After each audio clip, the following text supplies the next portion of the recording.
Some would argue that this planet's rich cultures and languages give each of us our own unique identity. But looking around, from cities to nations to continents, our world is shaping up to be one big neighborhood. For one group of people, there is but only one identity and one trait, one voice and one truth, one heartbeat and one God. And uniting this ever-flourishing family is one gardener, one keeper, spreading the seeds of spirituality and watering all with God's grace.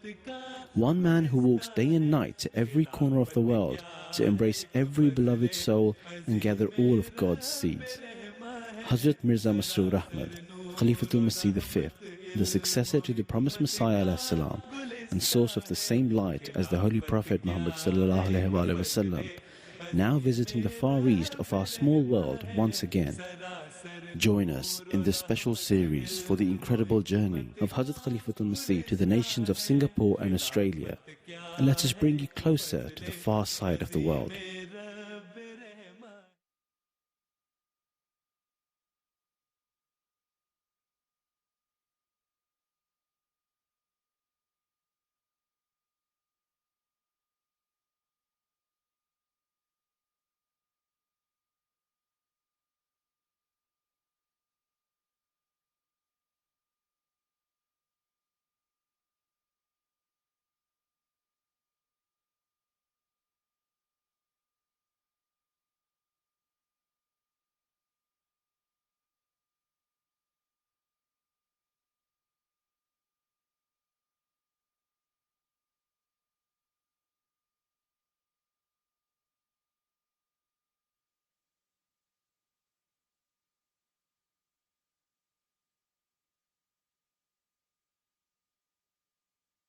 Some would argue that this planet's rich cultures and languages give each of us our own unique identity. But looking around, from cities to nations to continents, our world is shaping up to be one big neighborhood. For one group of people, there is but only one identity and one trait, one voice and one truth, one heartbeat and one God. And uniting this ever-flourishing family is one gardener, one keeper, spreading the seeds of spirituality and watering all with God's grace. One man who walks day and night to every corner of the world to embrace every beloved soul and gather all of God's seeds. Hazrat Mirza Masroor Ahmad, Khalifatul Masih V, the successor to the promised Messiah ﷺ, and source of the same light as the Holy Prophet Muhammad ﷺ, now visiting the far east of our small world once again. Join us in this special series for the incredible journey of Hazrat Khalifatul Masih to the nations of Singapore and Australia, and let us bring you closer to the far side of the world.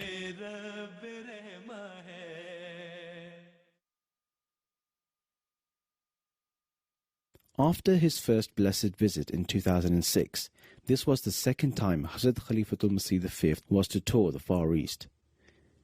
His first stop, Singapore, a wealthy, prosperous nation packed into a city, combining the skyscrapers and subways of a modern, affluent city with a medley of Chinese, Malay, and Indian influences and a tropical climate. This garden city is a microcosm of Asia.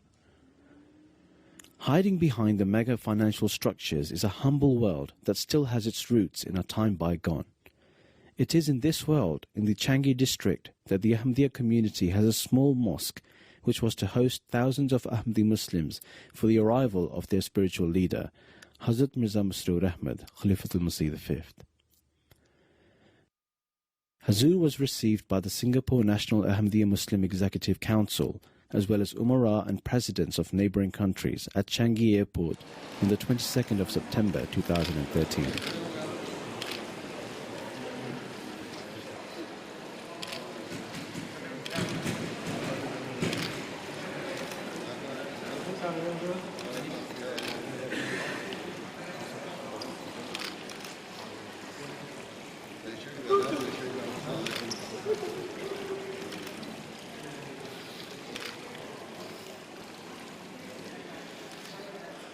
In the evening, Hazrat Khalifatul Masih made his way to Masjid Taha, and he was received by the local Jamaat.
The next day and the days onwards, Hazur spent most of his time having personal meetings with the thousands of Ahmadi Muslims who had arrived from all countries in the region, including Thailand, Cambodia, Malaysia, Burma, India, Vietnam and Indonesia. This visit is a testament to the truth of Islam, that even tens of thousands of miles away, people who have completely different cultures and languages flock to their Khalifa and are united in one prayer and thought, just like every other Ahmadi Muslim around the world. It is like a dream come true. You know, in Indonesia, when we get teaching from our Mubali, our Murabi, that this is true of faith, this is a real Islam, and this is the representative of Hazrat Rasulullah SAW. And then I also read the Man of God, etc. That I really, really want to meet this kind of Man of God. I want to touch him, to express how that what was Hazrat Masih Maud tell to us, it is true about the sacrifice, about that, hey, if you become an Ahmadi, you will face this and that and hardship and etc. and blah, blah, blah, something. And then, fortunately, I met the situation and I felt that, oh, what Hazrat Masih Maud taught us, it is true. The most lucky in my life because I met the most beautiful man in the world, and I think also what is the righteous man, the most righteous man in the world. So at the time I meet him, I only want to cry. How we see from their face, how they are happy. They're very, just like, their faith, their iman is fully charged. When we talk to them after meeting, they couldn't express with the word how they feel, how they really very, very happy.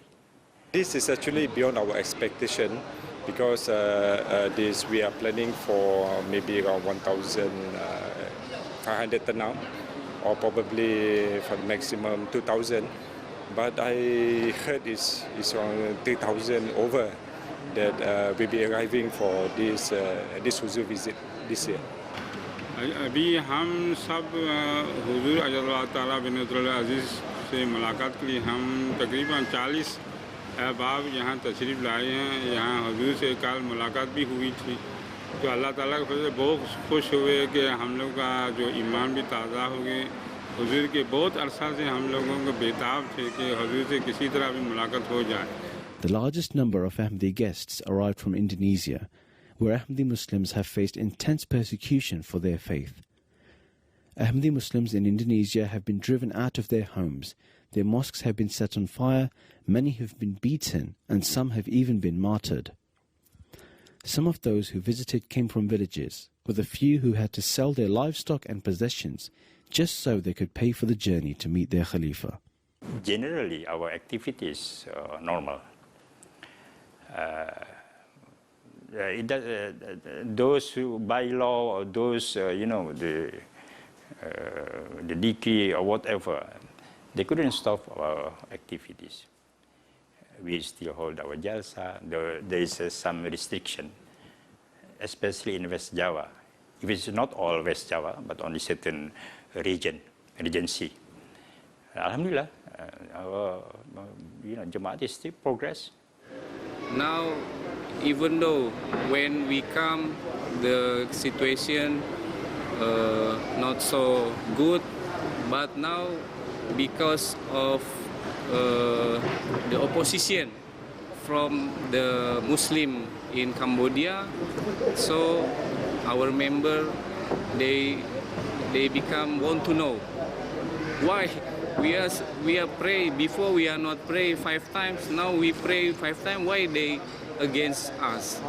Now before, this is the culture of Cambodia, they always begging, and now Jamaat come teach us to sacrifice. So we now what is it? Doing according the Holy Quran say, like we have to spend our money in the cause of God. I felt many blessings from God, many blessings that I cannot tell in words. Yeah, but yeah, maybe this is also what the other Ahmadi who felt persecution, etc. Yeah, maybe some other people, non-Ahmadi, said, "Oh, poor Ahmadi, you got hardship," or something. But for us, it is like an evidence of the truth, what Hadrat Masih Maud ﷺ said to us. So of course, it is improve our faith to Him also, and strengthen our belief to Him. And inshallah, I will not let this faith go. Even the mullah or the friend, even they took our life, they took our children, they took our home, our school. We will not let this faith go. Since that, I really feel that this is the real Islam. This is the real faith. On the 26th of September, a special reception was held in honor of Hazrat Khalifatul Masih, where he gave a historic keynote address on the true message of Islam to the people of Singapore. Before the address, Hazur held meetings with leading influential and political dignitaries, including Mr. Lee Koon Choi, a founding member of the ruling People's Action Party, who during a distinguished career also served as ambassador for Singapore in various countries. Hazur was also interviewed by representatives of Indonesia's national media. The main event was attended by over 100 influential political and non-government leaders, including foreign consul generals, faith leaders, press and members of the National Parliament of Singapore and neighbouring countries. During his keynote address, Hazrat Mirza Masroor Ahmad explained the basis for a just economy, the need for equity between nations, the misrepresentation of Islam, and his concerns at the increasing risk of a Third World War. In the world, the people say what Islam is connected with violence. I think that's very wrong. So I'm very glad that a movement like yours will do something to correct this image that Islam means peace and harmony with other religions. Islam teaches that all of these resources are the combined property and wealth of all mankind. Thus, all of these blessings are for all people, and so they should all derive benefit from them. The wealth of a nation should be used to ensure that every member of society has access to certain essential facilities.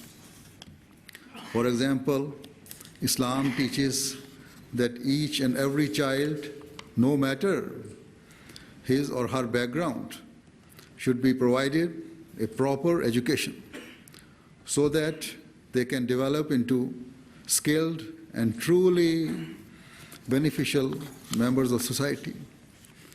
The world has come to resemble a global village. And so if we fail to discharge each other's rights, then the unrest that has already taken root would ultimately lead to extremely dangerous and devastating consequences. Tonight, I began to listen to the real words of Islam, that is tolerance. At the present moment, we can have to see like too many hatred, too many things that are going on in this world, people killing each other. But if you understand the real teaching of Islam or any other religion for that matter, the fundamental is it is all about peace and harmony. From what I'm hearing from this great man, is talking world peace, promoting peace, and this is what we all should be doing. And I really admire him for standing up and talking openly about it, and quoting from the great book of Quran. It really makes sense. As a non-Muslim, I am a Christian myself. Coming from Papua New Guinea, it is predominantly Christian. This is really in line with what we also preaching in the Holy Bible there. So it's really, they all make sense, and it's really very encouraging and for world peace. I really thank God for this wonderful man of God, that he had the vision to really speak about peace for the world, and that is really the message that really touched my heart, as that is the message really that the people want to hear. And I believe that he's a person who had been called by God to preach this message of peace and to all mankind. So I believe that through this ministry, through this speech, many people will be able to embrace this unity even among other religions. That I believe religion doesn't talk about hatred, but peace. And I believe this movement, this religion, Ahmadiyya, is really talking about peace, and I'm so glad to hear that tonight.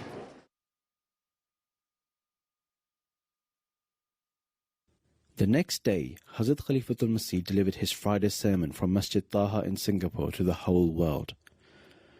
Hazrat Khalifatul Masih elegantly displayed true divine leadership, urging Muslims of Malaysia and Indonesia to self-reflect and ensure that they were living examples of true Islam, such that even their opponents cannot deny their commitment to true faith, rather than urging his community to rise up against their enemies or governments who have intensely persecuted them.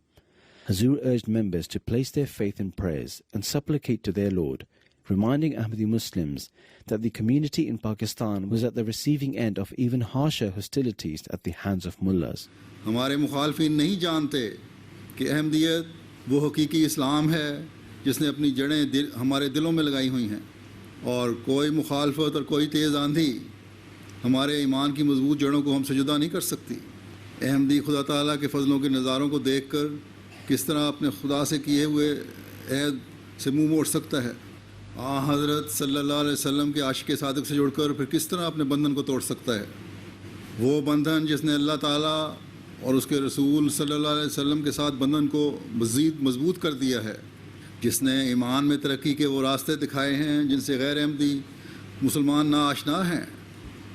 किसी शख्स की, किसी फ़िरके की, किसी मज़हब की, किसी हुकूमत की, किसी अदालत की अल्लाह ताला के लफ्ज़ पर उजारादारी नहीं है। बस हिकमत के साथ अपनी तबलीग के मैदान को वसी तर करते चले जाएँ, हर तबके में अहमदियत यानी हकीकी इस्लाम का पैगाम पहुँचाएँ। यहाँ मेरे सामने जो अहमदी बैठे हुए हैं, चाहे सिंगापुर के हों या किसी दूसरे मुल्क के, हमें याद रखना चाहिए कि चाहे हालात अच्छे हों या ख़राब, हम अहमदी मुसलमानों ने इस्लाम का असल चेहरा दुनिया को दिखाना है। Immediately after the sermon, Hazur took bath, or initiation, into Ahmadiyyat from a few new converts to Islam Ahmadiyyat. The bath is a tradition dating from the time of the Prophet of Islam, Hazrat Muhammad sallallahu alaihi wasallam. It is a pledge and affirmation of your faith, commitment and service to Islam and Khilafat under the 10 conditions of initiation set out by the promised Messiah alayhi salam. This was also an opportunity for all the members of the community to renew their pledge to Islam Ahmadiyyat through the leadership of Khilafat, a process which is incredibly spiritual and life-changing for many. I entered this day the Ahmadiyya Jamaat in Islam at the hand of Masroor. O my Lord, my Allah, I wronged my soul and confess all my sins.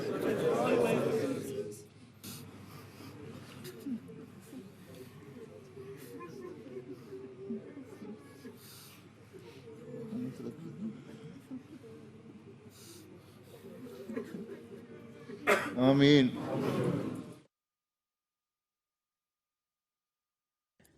The Ahmadiyya Muslim community spans the entire world through the blessings of Allah, and it has been through lifetime devotees called Waqfeen that people are guided and the community infrastructure remains strong and connected.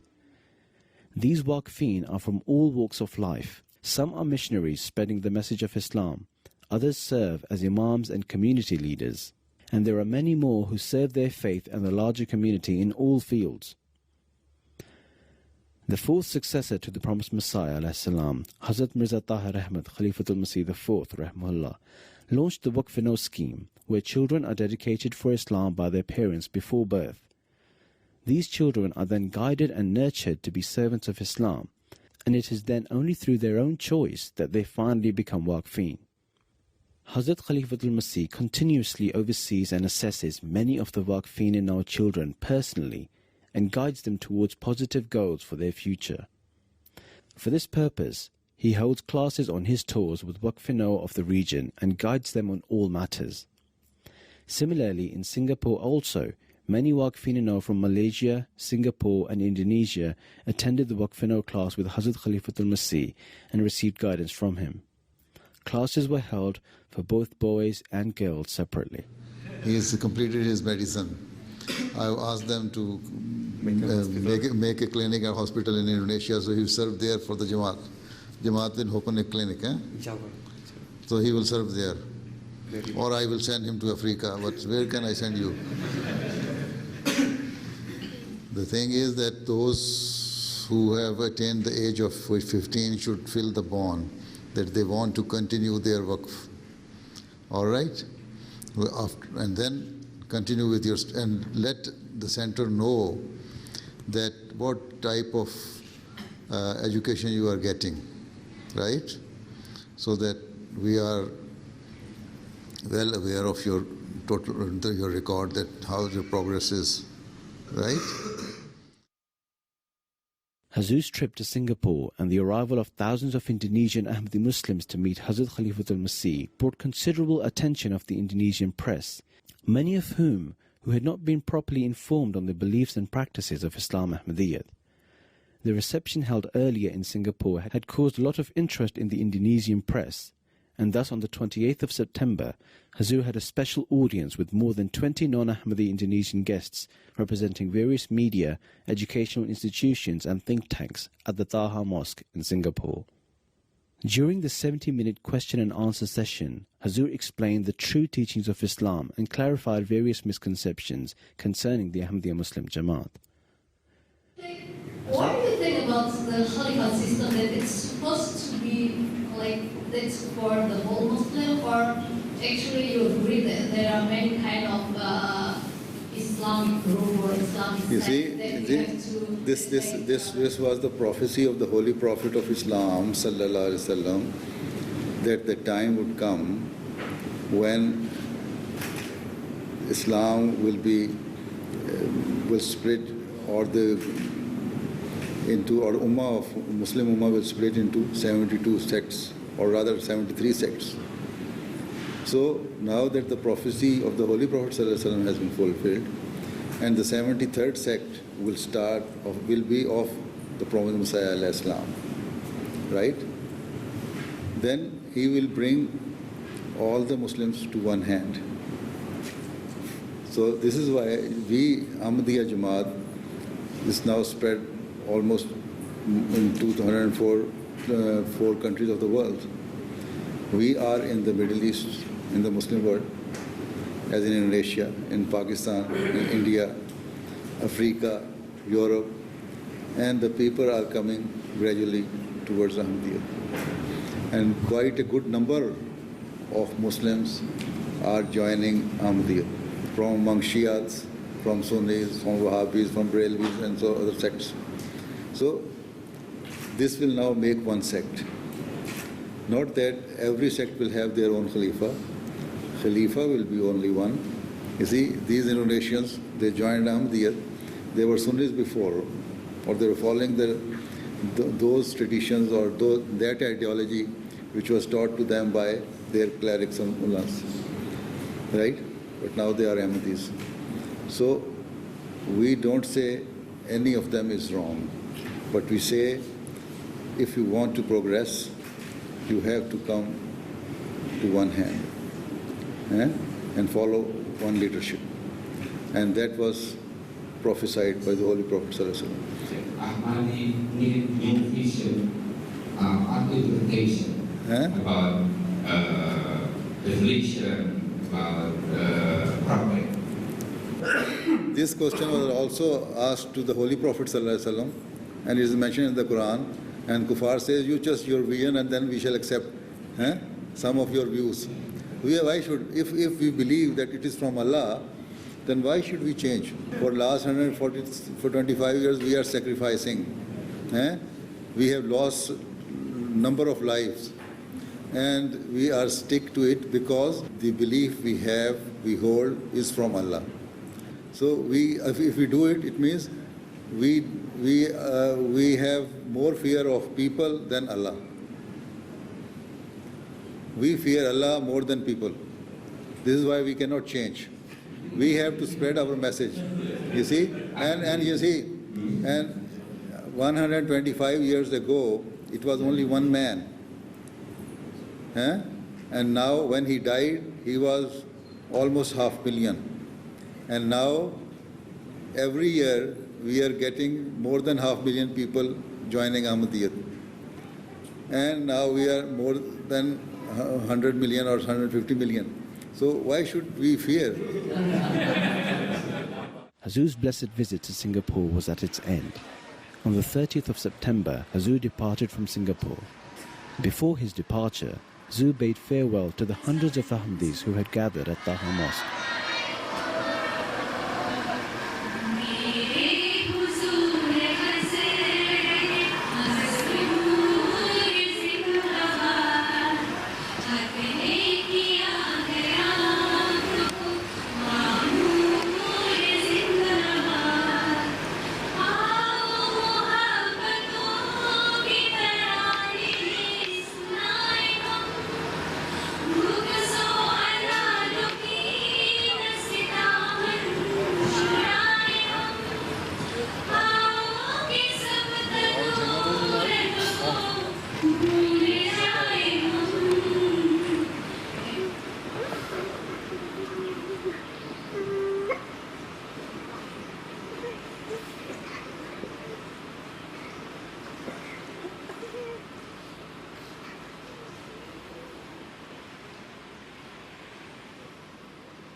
On the far corner of the world lies a large piece of land that had been cut off from the rest of the land masses thousands of years ago.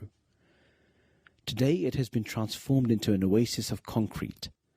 5,000 miles away from the birth of Ahmadiyyat, even this country received the blessings of Ahmadiyyat as early as 1903 through the acceptance of Ahmadiyyat by Hazrat Sufi Musa Hassan Khan Sahib. Since then, the community has grown and centres have been established all over Australia, with the headquarters being in Sydney at Masjid Huda. Hazur arrived at Sydney Airport on the 1st of October and was welcomed by the National President of the community and Member of Parliament, the Honourable Kevin Connolly. This was the fourth visit of a Khalifatul Masih to Australia. Hazur was welcomed to Masjid Huda by over 600 Ahmadi men, women and children who had been waiting patiently since sunrise for Hazur's arrival.